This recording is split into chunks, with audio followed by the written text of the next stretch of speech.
Oi, all right. How's it going? I'm Grant, you. This is the Doodle Review. Today, it's a new edition of our band in three albums. It's a series in which I talk in depth with a band or an artist on the three albums that they pick, other than their own, that would kind of represent their style or their sound. This time, I was really fortunate enough to get an hour with Nathan Kelly of CRONES. If you haven't heard of these guys, I'm here to let you know. If you're into all kind of permutations of 90s to 2000s rock, there's an indie site, garage, a bit of punk. It's kind of all in Crohn's, and their latest Human Error is out now. Go check it out. In this episode, we get deep into the making of the record and then talk through Nathan's three picks. Let's get into No it. worries. I mean, we've obviously been in touch for like a while now, and with the new Crohn's album kind of on the horizon, it felt like a good time to kind of jump on and chat. I feel like I've been really fortunate to have the album and listen to it over the last few weeks, while I was on holiday as well. And yeah, I've thoroughly enjoyed it. So I've really been looking forward to this chat. I think what I hear in the album is like it embodies a lot of what I love about 90s into 2000s, rock. You've got like the kind of muscular, harder, groovier stuff, but there's also more psychedelic moments and also kind of like a punky irreverence to things. Like the music is taken seriously, but it doesn't feel like you guys take yourselves seriously, which comes through in the music. And I really like that kind of aesthetic. So yeah, I thought I would tell you that I've really enjoyed it, and really looking forward to chatting through, the albums that you've cited as a reference. But before that, why don't you give us some background on Crohn's for those that aren't familiar with you guys? Like, where did you start? Where'd you come from? The members of the band, all that good stuff. For sure. Yeah, we're a five piece. I just call us a rock band, but yeah, we kind of like have a lot of different influences within that realm, and try to draw from like lots of different parts of the rock music we enjoy. Um, we're we entered our angsty teens this year. We've been together for 13 years now. Oh wow, Um, congrats. yeah, hey, thank you. Solid lineup the whole time. Got myself, I sing and play guitar. Britt Meyerhofer, my partner, sings and contributes percussion here and there. Chris Dibbins sings and plays bass. If you hear any harsher vocals, that's Chris. Cal Hildy, he's sort of like our utility, like Troy Van Leeuwen type guy. He plays guitar and synths and other stuff. And then Everyone Landon. needs one. We need Oh always need a Swiss Army knife in the band, right? yeah. uh, and then Landon Hildy is the drummer. And yeah, we've been sort of like honing our collaboration for a long time. It's this upcoming album, Human Error, is our third full length. We've released a ton of like EPs and one-off singles and like just goofy shit here and there, you know. A lot of it is no longer sort of like out in the ether, but those who know. Um, I think that's great though. I think every band needs to have like some of that stuff in the, just adds to the lore. Like for the people that were on board early doors, I always like to kind of know that there are those nuggets out there. yeah, we haven't done it the past couple of years, but we usually will release like a really drunken like rehearsal recording of like a Christmas song every year. We had a series of singles chronicling uh, a character named Plant Dad who they were like these weird like prog metal songs that were just fucking nonsense. Amazing. But yeah, so that's for the real heads. Totally. I love that.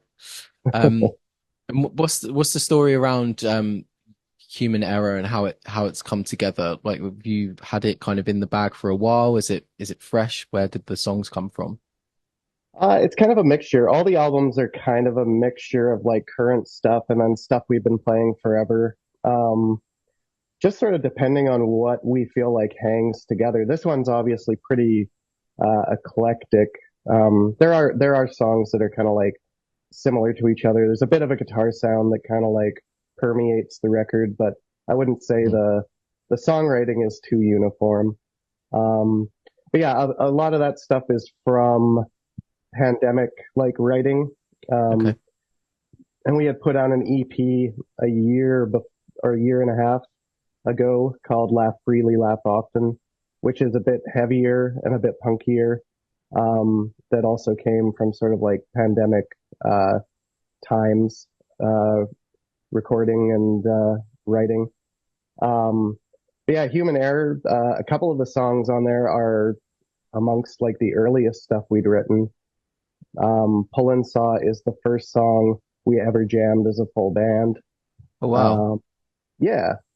And And what then was sorry to interject, but what no, I'm always curious about, because I feel like most bands have these kind of songs or jams that kind of like take a few years to come to fruition, and some, like you've just said, right from the very beginning. Like, what made now the right time to drop that on an album? Did it just click? Was there a new like part that kind of brought it all together? Like, what was that moment? we'd released like an early recording of it probably at this point 10 plus years ago, but it wasn't like widely available or anything. And it's been played pretty consistent throughout. However, the ending, where we sort of like repeat a riff and then it gets faster and faster and faster until the end. It used to be that it would get slower and slower and slower. So we changed that up. And yeah, I don't know why. It just felt like it was time to get like an actual, like, good recording of it, but it just seemed like it was time. Fit with sort of like the sound of the album and everything that we were working on. Mhm. Yeah, I think for the recording of Human Error, we recorded like maybe 15, maybe 16 songs. Okay, So wow. So there's some yeah, other stuff out like in the tank. yeah. Whether that stuff will get released or not, I think a couple of them are close enough that we could polish them up, but maybe they'll find their way onto the next album. We've already got probably like 8 more songs written for the next album at least at this point. So Amazing. That's yeah. that's super prolific. Are you guys very collaborative when it comes to writing, or do you or another member kind of bring some pretty like fleshed out demos that everyone contributes to? Like, how does that work? Sometimes we'll build stuff out of jams. Like we do a lot of noodling in between songs and stuff when we're jamming. Um, I would say maybe that accounts for about 20% of our writing. And then the other 80% is I'll bring in sort of like a skeleton of maybe like a chord progression or a riff, or even like just like a small part that I have that maybe has some nonsense lyrics over it or whatever. And then we'll sort of like build them up from that point in a more collaborative way.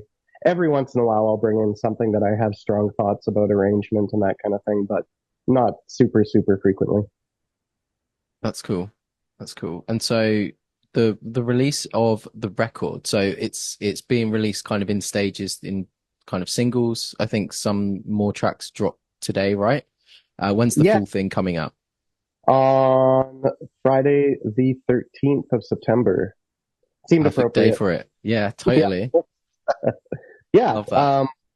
So yeah, we released the last single and video today, Dirt, which is sort of like one of the grimier, like punkier numbers on the album.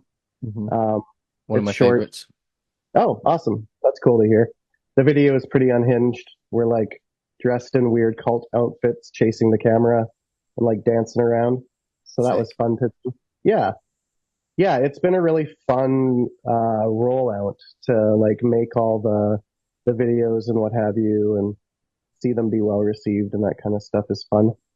Is that something that you guys take quite a lot of sort of creative control and ownership of, or are there people that you collaborate with for the visual components?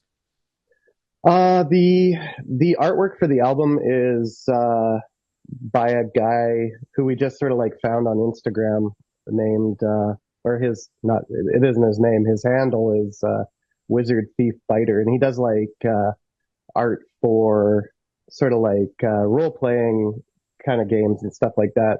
And it kind of reminded me of do you know Mobius? He's like a French cartoonist from the Okay. 70s. Yeah. Um, kind of had that kind of vibe, which I really enjoy. So we contacted them, and they were very cool about letting us use it. Um, but beyond that, yeah, pretty much everything is done in house. Like we make our own videos generally, do all the promo and stuff ourselves, throw everything on DSPs ourselves, all that fun stuff. Yeah.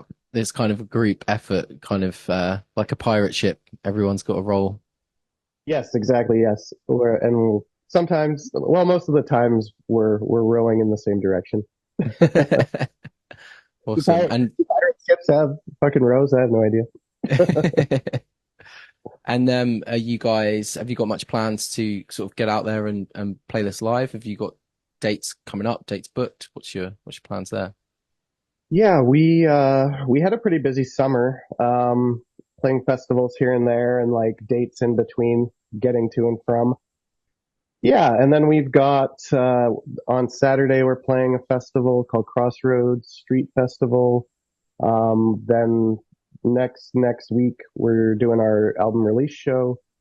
And then we're playing a heavier music festival called Massive Festival at the end of the month. And we're playing some shows leading up to that. Um, do you know the band Fucked Up? Yeah. Yeah. Yeah, they're the headliners of that one. So Oh, rad. yeah, so we'll be playing with some heavier bands, which is interesting. We'll probably be the most I don't know what I don't want to say like the lightest band, but we'll probably be the most eclectic band on the bill, which is always fun. It's fun to see how you fit in to these kind of spots. Totally. I think sometimes as well, like those types of festivals, those types of lineups, on paper sometimes it can be like, oh, why? But on the day when you're getting, if it's a heavy one, um, and you're getting pounded by a ton of bands, like it's nice to kind of like have a bit of a palate cleanser. Same way if you rock up and you're booked on a bill where everyone's really chill, it's nice to shake things up. Like I think sometimes that it can have that effect, which is cool. All right, so we are here for our band in three albums. The rules of the game. Basically, if you were to explain your band, if you were to explain Crohn's to anyone without words and just used music and only using kind of three albums, we're going to talk through which ones you would select. That was the most piss poor explanation of that ever, but people hopefully get the idea. Um, Okay. the first one up that you put forward was My Morning Jacket and their album Z, their fourth record. And I think I'm quite actually unfamiliar with My Morning Jacket, but I believe this is kind of regarded as one of their landmark ones, right? Yeah, for me, it's like the pinnacle of sort of their musical evolution. Mhm. Um, from Z onwards, I have a lot less interest in them as a band. Okay. Um, but like all the albums that lead up to Z are really great, and Z itself is just sort of like the perfect combination of like it's a little bit more experimental. Mhm. It's like dealing in a few different sort of like poppier influences, but because before this album, they were a little more like a country rock like Right. band, and there are bits and pieces of that in this sound still, um, of this album. But yeah, I think I picked this one just because this is maybe the first band aside from Black Sabbath that I was like a super fan of. Oh, But cool. Black Sabbath was like way before my time. This was a band that I sort of like followed their ascent Hmm. and was like totally engaged with it the whole time. Uh, up until the album following this one, Evil Urges, which still has some good stuff on it, but they take their experimentation into a couple of directions that weren't for me, which is fine. Hmm. But I remember being really excited and I worked in a record store at the time, and I put it on, and there was like this one song in particular that came on, and it made me feel embarrassed to be like a fan of them. Oh no. It's like I'm like subjecting people to this in the store. Um, There is but yeah, something to that, isn't there? Like when you're you can love a song or you can love an artist or even be indifferent to it. But if someone, the old thing of like throws you the orcs in modern terminology and you put something on and you like misjudge the vibe, or you when you're in a group of people, you suddenly start hearing it through their ears, and then you just have this moment of like, oh no, this is whack. yeah, you feel yourself sort of like dry and shrivel up inside and so red, and you're like, oh my God, what have I done? It's Oh. only, it's only 6 more minutes. Yeah, yeah, exactly. Oh man, I had the worst example of that. We was on doing a bit of a road trip on my holiday, and someone was like, "Oh, I just put a playlist on," and I make little playlists of like everything I've listened to in a 3 month stretch, like one song of everything, and it's quite difficult because it's so many different genres. But I was like, "Oh, do you know what? It'll just play through some of the, more abstract stuff. Hopefully, we'll just you know blaze over people." And we got to one song, and it was, I think it was like by Shabaka, is like a jazz saxophonist, very much like that Andre 3000 album that came out last year, and it was like just a 12-minute abstract flute saxophone thing, and I was like, I think I'm never going to be asked to put anything on again. And sure enough, like after we parked up and went back in, like magically the orcs had found its way into someone else's phone, and I was like, yeah, that's totally fair. Don't come to me again for this. that, that tracks. Yeah. But And of course, it has to be like super long, right? It's like extended. it's always you're like, oh God, I thought this was a 2 minute one. It's now like it's actually their 7 minute experimental version. Um, Um, But it's interesting you say that your love for these guys kind of maybe tapered off after this album, because I was going to ask you from a kind of outsider's perspective when I was reading up that Z almost represented a bit of a step change for these guys, and I wondered if the opposite might have been true, of like that you weren't so into their older stuff, but this is when you kind of got into them. no, I think the thing that I like about it is that they're taking some big shots with the Hmm. album, like trying different stuff. Um, the songwriting is sort of like cinched up. I mean, I could be wrong, but it feels like it's their most succinct album. The Okay. album before this, It Still Moves, is also really, really good, but it's very long. I believe it's a double album. And some of the songs are like 6, 7 minutes. There's not a bad song on the album, but I'm always kind of a proponent of let's get your best like 40 minutes. That's like a perfect album to me. Agreed. If it's a rock album, or if it's a punk album, like you can do 25 to 30 ish, Hmm. But yeah, I think that's like sort of like what can be contained on two sides of vinyl. I'm just sort of like so used to that idea, that format for an album. And yeah, I think Z is the one where they really nail it as like an album experience. Yep. Uh, there are like through lines through it. There's like a bit more keyboard, a bit more like texture to the Mhm. music. Um, but there's also like these kind of sort of like epic tracks like Gideon and Don Dante. Yep. Those tracks are incredible. Like, man, some just like really great emotional moments in those songs. Mhm. And Jim James's voice is just like so cool too. He's got like, I don't know, it's a very unique voice. It's like if Neil Young, and I love Neil Young when I say this, if Neil Young could like really sing, you know? Yeah, yeah, yeah, yeah. I think that's such a great comparison. It's like almost, it's like a folk country singer, but also has this like soul element to it, but not in a way where it feels, sometimes you see those kind of like white boy blues players where it's like a bit cringe. It feels like very genuine, very authentic. Um, yeah, his voice is one of the standout things for me as someone that was my kind of first experience of these guys. And there's a specific track that ends with like some wild guitar solo. I can't remember the name of it, but that one I think it's towards the end of the album. I feel it's Yeah, like one of the big moments.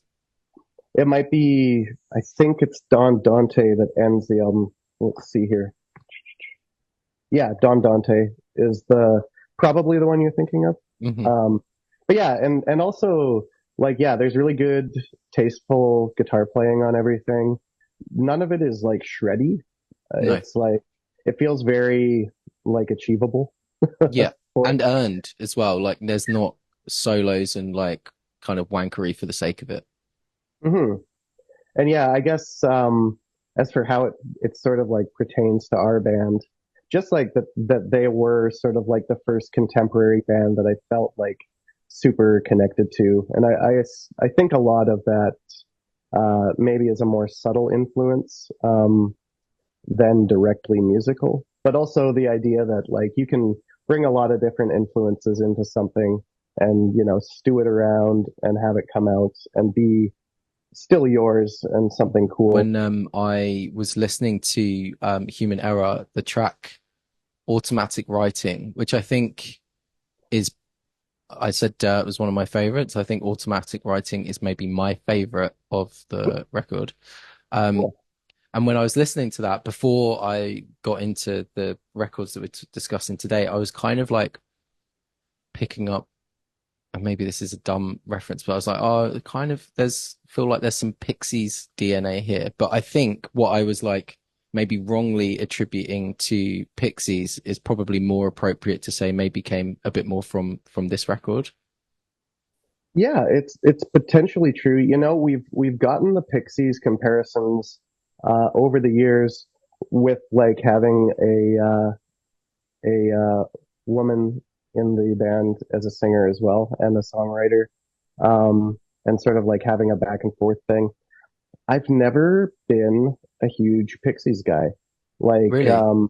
yeah, I know it's people find that strange, and I have listened to them, but probably not until after the band was together. Honestly, Mm, I of course heard songs here and there, like "Here Comes Your Man," "Where Is My Mind" is inescapable, of course.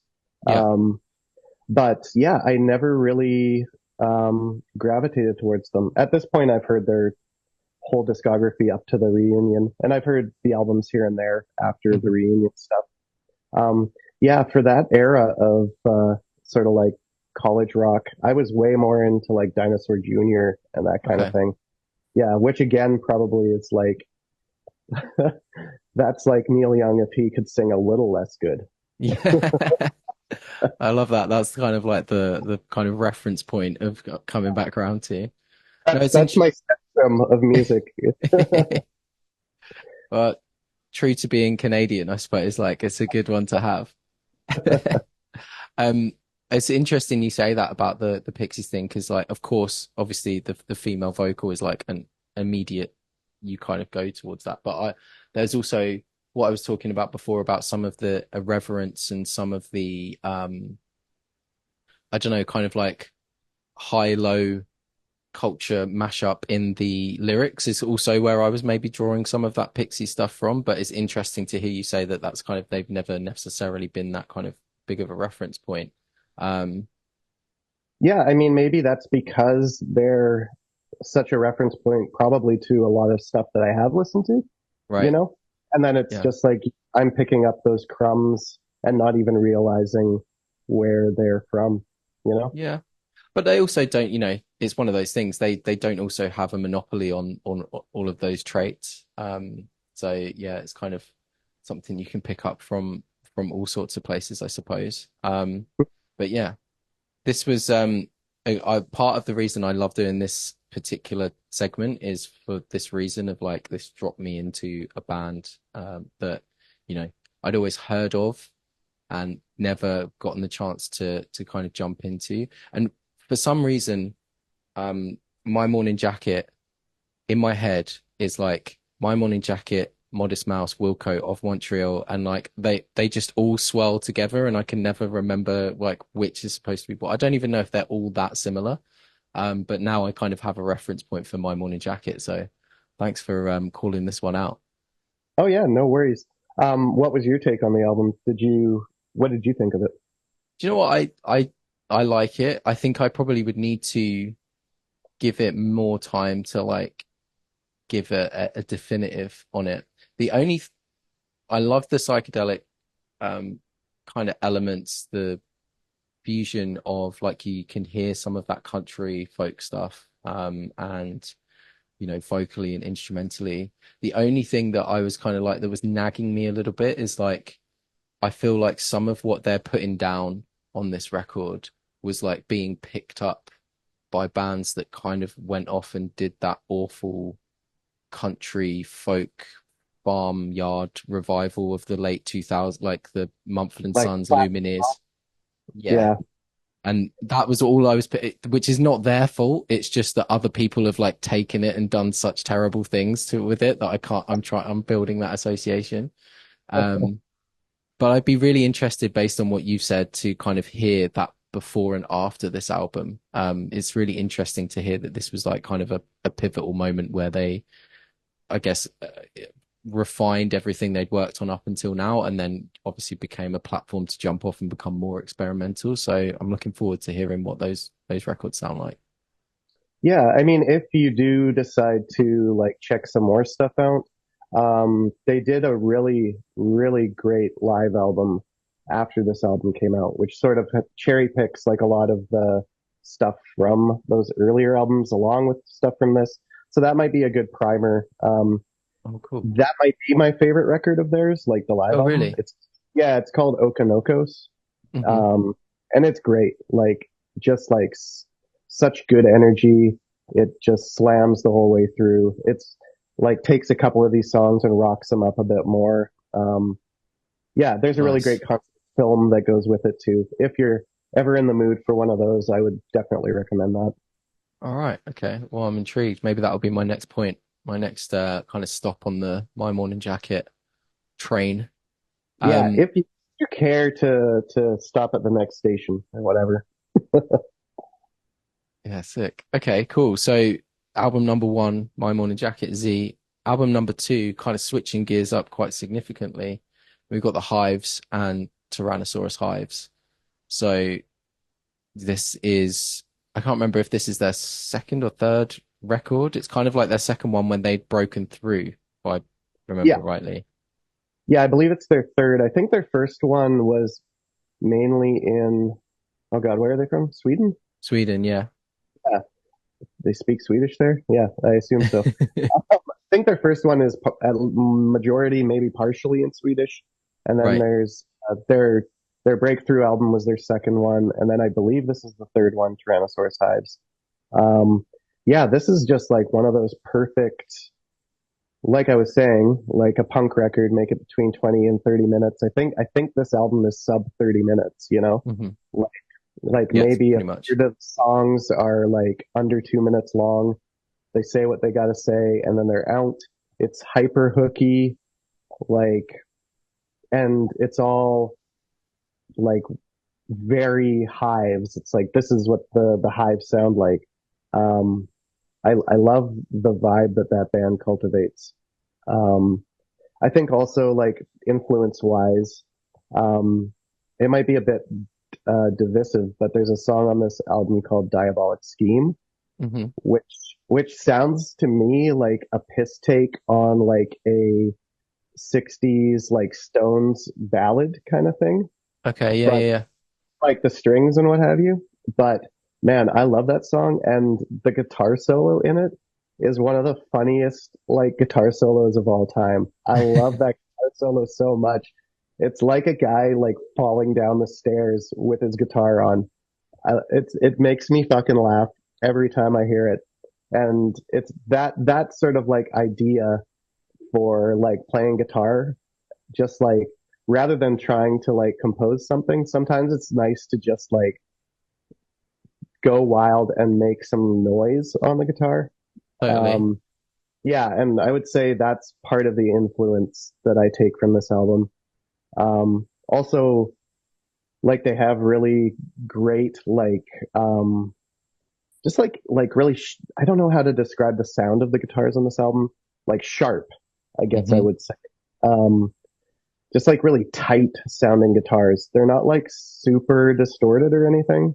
but they've No, it's just got just like a like a just I know what you mean. It's like a just like a coiled spring almost of how it's both the sound of the guitars and their attack on it, like make that kind of specific sound.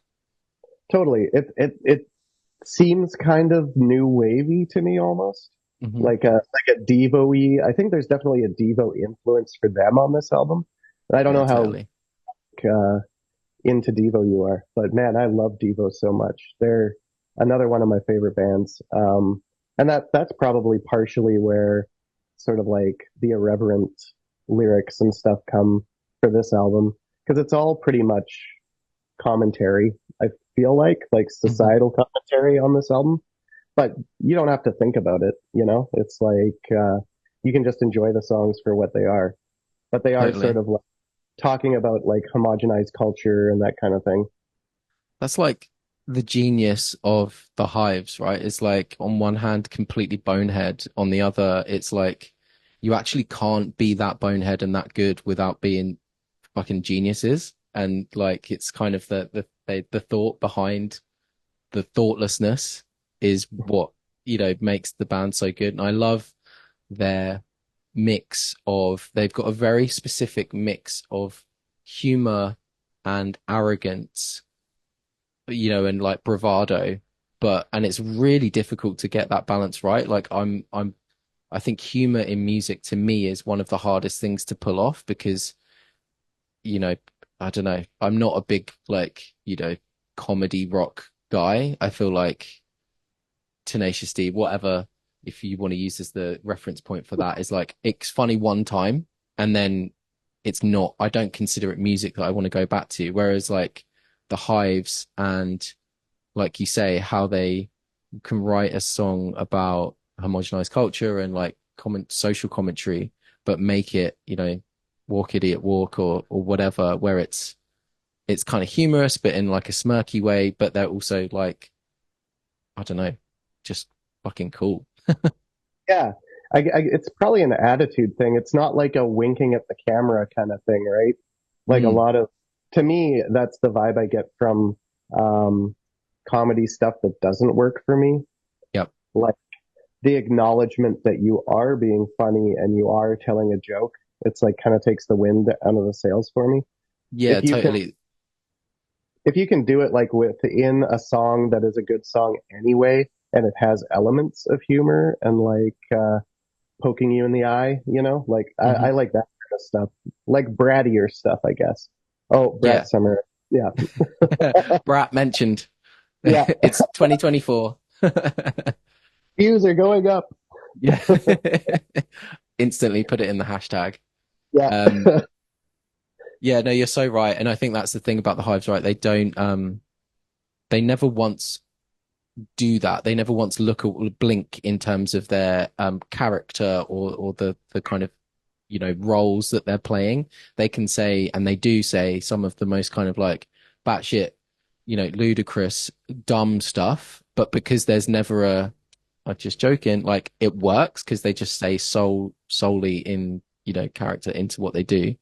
Um, and I feel like what I was talking about before about that attack on the instruments and that punch, you might tell me otherwise, but that's certainly a big part of what I hear in what you guys do with the reference point is I don't necessarily hear so much in the songs. Certainly songs like Dirt are obviously more in that sort of garage rock style, but I just think overall the performances, even on a song like Arsenic, there's just a like super coiled spring attack to the performances, and I kind of draw that comparison quite a lot with the Hives. Yeah, I would agree. I think that's sort of like a more overarching kind of thing that I enjoy in rock music in general. Like Hmm. I feel like I sort of get that also from Queens of the Stone Age and like OCs and Yep. stuff like that. I enjoy. Um, yeah, I guess for the Hives influence, I like the snarkiness. Like I feel like I have a bit of that in my lyrics generally. And also maybe sometimes I'm a little obvious and beating people over the head with what I'm trying to say. But I try to make it a little more obtuse and make it a Hmm. little more fun or at least like you can figure out what it's about. I'm not gonna sort of like tell you because it takes all the fun out of it, you know. Yeah, Um, definitely. I also like their um, commitment to like the bit, you know, like the suits and Randy Fitzsimmons and the lore, you know. Like I appreciate all that stuff too. It when you have that kind of stuff, it's like you're building like your own little secret world with a band or whatever, Yeah. and and they do a really good job of it. I mean, and I don't think that they try to do it a lot, but I think the fans of King Gizzard have sort of like taken that world building to like its logical like extremity at this point, and Yeah. that's sort of the biggest example of that right now. But yeah, I think it's so I've realized I think I just love things with I love lore, like the concept of lore. Like if I look back at any one of my like obsessions from when I was a kid to now, and it's pretty much now is music, but it is like finding and discovering a thing where there are like all of these little roads off that, you know, aren't necessarily if it's an album, you know, or I guess like Brat Summer being as an example of that, right? You know, it's an album and then there's been this whole culture around it, which for most people you would not know that it's there, and it's the same with the hives, and it's this, and I love, so just I'm basically parroting what you're saying, but I think if I learn that there's more to a band than just great music, it just like I'm in. Tell me, you told me that earlier that you guys put out some stuff that's no longer on the internet. I'm like, boom, right, okay, I'm in. I've got to like there's something here that like not everyone can find that maybe I can like seek out, and I think that's really like becomes quite an addictive and powerful thing. yeah, it's fun. It's fun to if you're really into an artist, it's fun to follow all those threads, right? Like you've got a Bowie poster behind you. You could follow the Bowie threads into probably almost every like section of rock and roll music at this point, you know? It's Yeah, like you can go from Bowie to like the Stooges to like Queens of the Stone Age. That's like three connections right there, you know? yeah, And then, you know, you've made like so many videos on the Queens of the Stone Age like map that like spreads into all of these different spots. Yeah, it's just cool to learn about that and to learn about people's influences and go back and like check out all that stuff. totally. Yeah, absolutely. And now I feel like it's the right time to go album number three. They've mentioned a couple of times now, Queens of the Stone Age. You said you put forward their first album, so the self-titled record Hmm. from '98. Is that, would you say that's your favorite of their music, or is it more just Uh, it has more in common with the band? I think the reason I chose the first one is that it had the most influence on me personally, maybe. I think Hmm. the first two albums are probably my favorites. I Hmm. like the first one for how um, sort of like dialed in it is. It very much has like a sound across the whole album, maybe with the exception of Hand Model at the end, Yeah, um, which is just bonkers. But then Rated R is sort of like them really spreading their stylistic wings. That might be their most like diverse album, yeah, uh, agreed. just like stylistically. Um, but yeah, I think I chose this one because it's the is it the album that got me into them? No, I think Rated R was.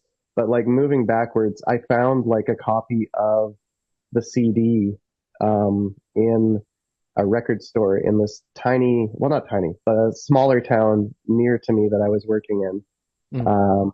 And it was just like so random to find it because at that point, I believe it had been out of print for quite some time.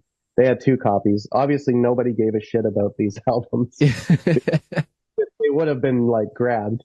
Um, they'd obviously been there since they were released. So I grabbed one copy of it. And yeah, it just like, I feel like it allowed me to um, sort of like almost learn guitar along to this album. Hmm. Like it was one of the first um, pieces of work where I was like, oh, I feel like maybe I could try to like play along to that. Hmm. And yeah, I think I Then you at one, realize everything's in fucking C, and you're like, oh God. but it was one of the first albums that I sort of like learned to like groove along to. And Mhm. at one point I could play the whole thing, but I haven't in Oh, years. awesome. And also like Josh Homme's voice is I I feel like singing along to that also helped me sort of like find my voice. Hmm. Um, yeah, I would just like sing along to this album in the car for like years, just driving around. And yeah, I think it's like musically touches upon like some stuff that we're working with on this album, like the krautrock influences. Like it's very repetitive and that kind of thing.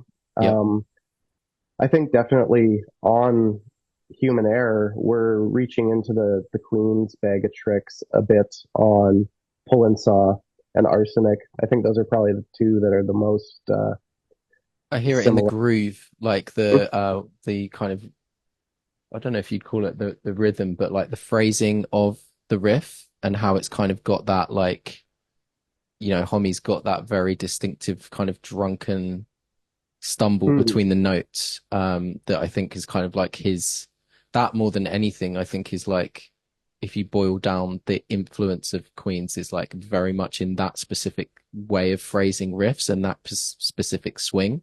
And I hear some of that on the tracks that you mentioned. I also just hear it on even on the kind of more harder, aggressive, like like uh driving songs like Guts, Glory, and Gary.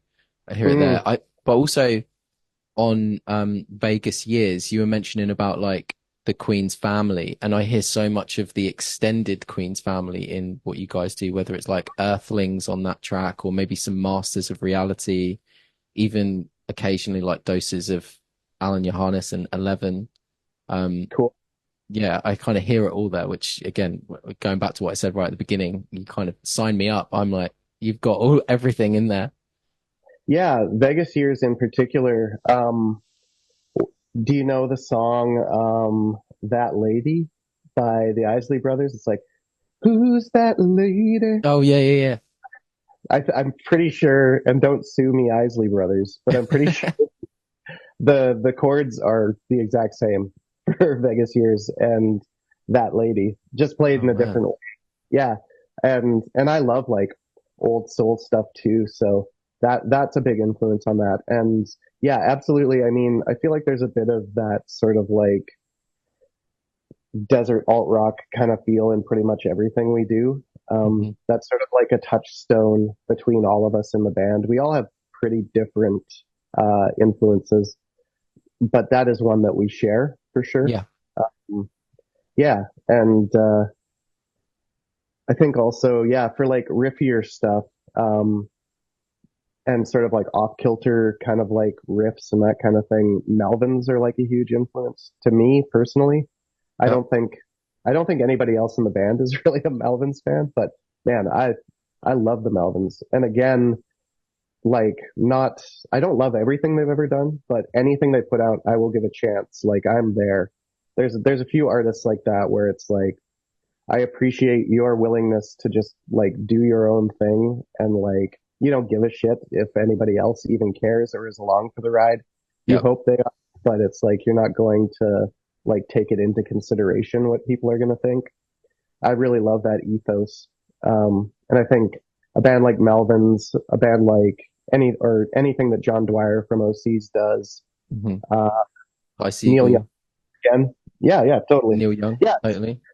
Ty Segall just put out like a record of drum loops and stuff. It's like, I was listening to that the other day, and I often think to myself, I was like on my way to work, and I was like, if someone just randomly, like if my earphones became detached, people would be like, "What the hell are you listening to?" Like just a album of impressionistic experimental drums and noises. But I agree. Like I really, you kind of almost bands fall into two camps. I think Queens is like Queens and Melvins are a good example of like the polar extremes where Homie seems reluctant to put anything out under the Queen's banner that isn't been like either that he's not like fully invested in, and it's like a statement. And that's why we have to now wait fucking 6 or 7 years between records. Yeah, Whereas Melvins are like, oh, I want to try this, and I'll do, it's like kind of an album a year, sometimes more. And that means that, like you say, sometimes they go down a route where I'm like, nah, not really for me. Other times it's like, boom, I'm in on this. Other times it's like, I think you've basically just rewritten 3 or 4 songs from like 5 albums ago, but that's fine. And I kind of appreciate in the same way that you said of like being able just to drift in and out, and like I'll just have my selections from that band. totally. I think in comparing, say, Queens and Melvins, seems like from interviews and stuff I've read and heard, seems like Buzz Osborne is just like constantly creating and constantly recording, and it's like they probably got like 10 records in the bag they could release today if they wanted to, right? Yeah. Whereas with Queens, at least the last couple, it sounds like the creative process has been a lot more torturous and like slow and meticulous, I guess. But I mean, everyone does things a different way, I guess. I would Mm-hmm. love it if Homie was more, I suppose he is because he comes through in so many different projects, right? But I would love it if Queens were a bit more, free with what they put out. I'm sure there's a ton of demos and songs and scraps out there, but they're very tight on that sort of thing. Yeah, I'd love a like a proper B-sides collection, you know? Totally. There's so many great like gems that aren't all widely available. Like I think, Fun Machine, Infinity, they're like Infinity. probably 2 of my favorite songs of theirs. Infinity is just like one of the raddest riffs ever, and the way that like that chorus comes in is such a really inventive way to take that very like basically 2 note riff and expand it, and really a stroke of genius. And I just can't believe that it's not been immortalized on a like real official release. I think it was obviously on a soundtrack initially, and then I think they did a version for Lullabies Yeah, as they well. recorded it for Lullabies. I think the original one from Heavy Metal 2000, that was the Mhm. soundtrack song. I bought that soundtrack when it came out just because I wanted to have that song. I was looking at the track list recently for a video that I did, and I was like, that is a wild, if anyone could want to be nostalgic for like an earlier point in time of music, like just look at the track listing for that record. It's kind of ridiculous. Yeah, it's like ICP is on it, Yeah. and like, man, and like all these new metal bands that had like maybe one album. Yeah.